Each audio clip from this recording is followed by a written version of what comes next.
For Krima Media's Polity, I'm Tabi Madiba. Joining me today is author Richard Steyn, here to unpack his book titled Jan Smuts, Unafraid of Greatness.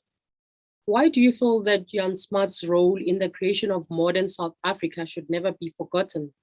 Thabo Smuts was one of the towering figures of South African history, whether one liked him or not. He was a man of extraordinary intellect. He was a scholar, he was a lawyer, he was a soldier, a guerrilla leader, a military commander, a philosopher, a scientist, a politician, and an international statesman.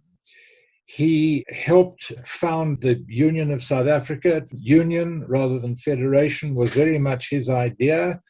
He was Minister of Defense in the First World War, South Africa's Minister of Defense. He served in the British War Cabinet. He helped found the League of Nations. 20 years later, he took South Africa into the war against Hitler. He helped found the United Nations. He was quite simply a man of astonishing ability and intellect. He lived to the age of 80 and played a central role in South African political life in the first 50 years of the 20th century. And briefly talk to us about putting this book together, the research involved, and the people you spoke with. My purpose of the book was to reintroduce Smuts to a modern audience. There's a lot of history written about Smuts, but I wanted to put it together in an accessible format and not make it too long. There are two major volumes by Professor Keith Hancock, a biography on Smuts. That's the sort of Bible on Smuts, if you like. And there's been a great deal written about him. So I really try to condense it and bring it all together and dish it up in a more palatable form for a modern readership. The book is not long, it's divided into sections, and I think it is I'm told it's very readable. And what is the relevance of Smuts' life and example to South Africa today?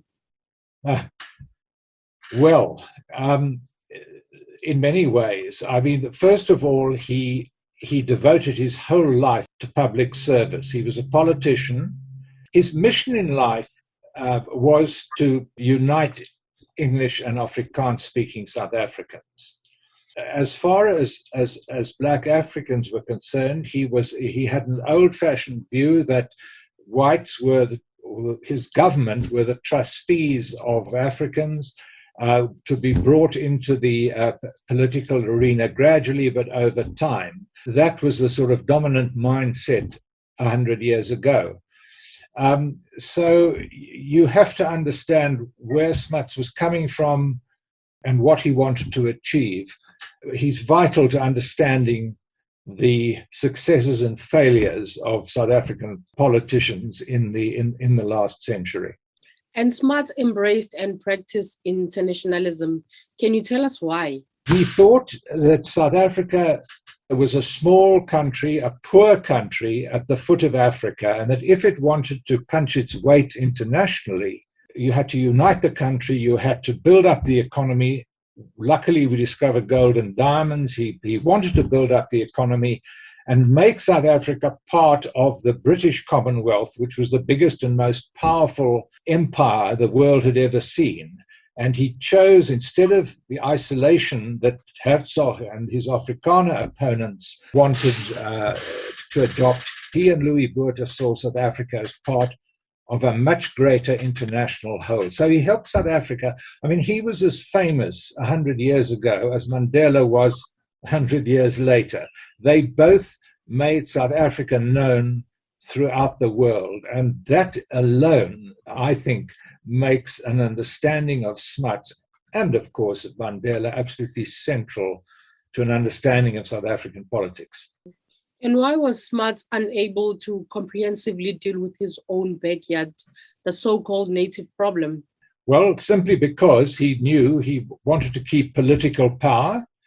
And he knew at that stage, I mean, politicians are a reflection, they're representatives of a people. And the white people at that stage were simply not ready to concede political power, not only in South Africa, but in America, in Britain, and many other countries. Unfortunately, in South Africa, that was racially tinged, obviously, because of the disparity in the races. But Smuts knew that eventually he had to devise a new political system that would bring Africans into the political dispensation. But by that stage, he was 80. And in fact, when he was 78, he lost power. But his whole, he had to make a lot of compromises to bring Afrikaners and English together.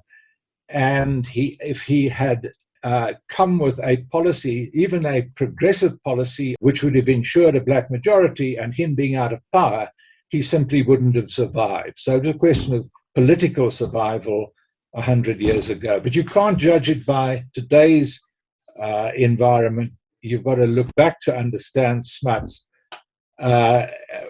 in the context of his time a century ago. And Richard, can you tell us how Smuts was able to side with leaders during the First World War that he had so bitterly fought against during the Boer War? Look, that is both the thing to admire from Smuts, about Smuts, if you are a believer in his philosophy of holism, was that man has an inclination to grow by joining organizations, by building, by making the whole larger, if you like, in crude terms. That was fiercely resisted by a lot of his Afrikaner people who had fought the British and couldn't. But Smuts, he was like Churchill, he was like Mandela, he was extremely magnanimous. When he'd fought people and the outcome was settled, he said, well, we've got to look at this again. We've got to compromise. We've got to build bridges. And this is what he spent his life doing. And he was hated by a lot of his fellow Afrikaners. A lot more supported him when he went and fought Hitler. But there was a fierce body. I mean, there was an Afrikaner rebellion against Smuts and Botha going in to help Britain in World War I. And Smuts had to withstand that. He went through a very, very difficult time politically. You ask me what his relevance is today. The one thing was his determination to bind people together and to be of service, a public servant. But the other was his ability to take tough decisions. And dare I say it, that's exactly the problem we are faced with today. Our politicians do not take the tough decisions that they know are going to be difficult to defend, but are in the interest of the country. And that's the thing we can learn from Smuts. He ran a very honest administration. And he did take very, very tough decisions. He was a very tough-minded man. And you write that there are parallels to be drawn with the post-1994 leaders of a liberated South Africa, arguing that Thabo Mbeki was the Smuts of recent times. Can you tell us more on this? Both Smuts and Mbeki played on an international stage. They were very prominent internationally, going to conferences all over the world. They were accused of being more interested in international politics than in fixing problems at home. And that's the comparison I draw between Smuts and Mbeki, because Mbeki lost power to Zuma largely because he took his eye off the ball at home, and Smuts also did that after World War II, took his eye off the ball and paid for it at the election. So that is the comparison I drew between the two of them in the book. Talk to us about your fascination about Jan Smuts as a young boy.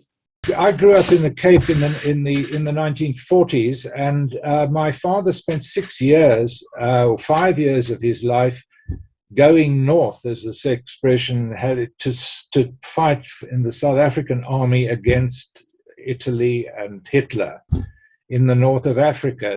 And then white society was bitterly divided, not only on English Afrikaner lines, but on the route that Smuts had gone and the route that his opponents had gone, which was actually to try and sabotage the war effort in many ways.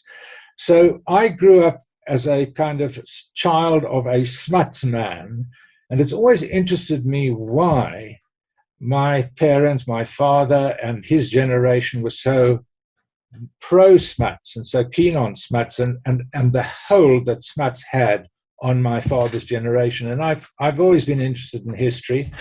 And as I say, I wanted to write for a modern audience. I wanted to describe What an extraordinary individual. I was not a wholehearted admirer. I still am not of Smuts. I think he had many faults, but I'm absolutely astonished at his courage, his bravery, the decisions he took, and his whole life philosophy, which was of bringing people together in the interests of humankind. I mean, he was a philosopher who was arguing with people like Einstein and others. He was right up there with the top intellects in the world.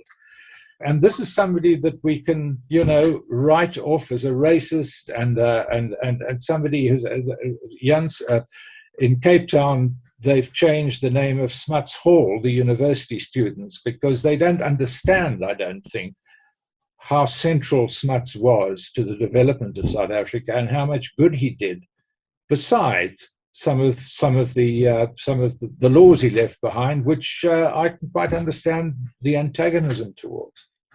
And lastly, what can you say to the young South African generations who did not know Jan Smuts? I can say to the younger generation, I think, as an old man, learn some of the lessons of history.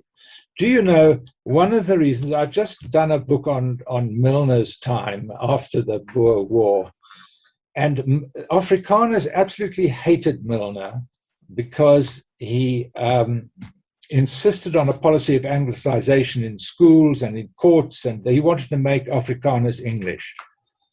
Now, 70 years later, along came Dr. Andries Trenet and tried to force Afrikaans onto school children in Soweto. And it's exactly the same thing. Politicians thinking they're like Milner and Trenet, thinking they're all powerful, can tell people what to do and can force people to adopt languages that they either resented or were incapable of speaking. So all I'm saying is if Trenet had learned the lessons of history, we might not have had the Soweto uprising in 1976. And the message of history is negotiate, don't go to war, try and negotiate while you still have time. Don't leave it, because wars solve absolutely nothing. And Smuts realized that as much as anybody else, although because he'd been a soldier. That was Richard Steyn speaking to Creamer Media's Polity about Jan Smuts, Unafraid of Greatness.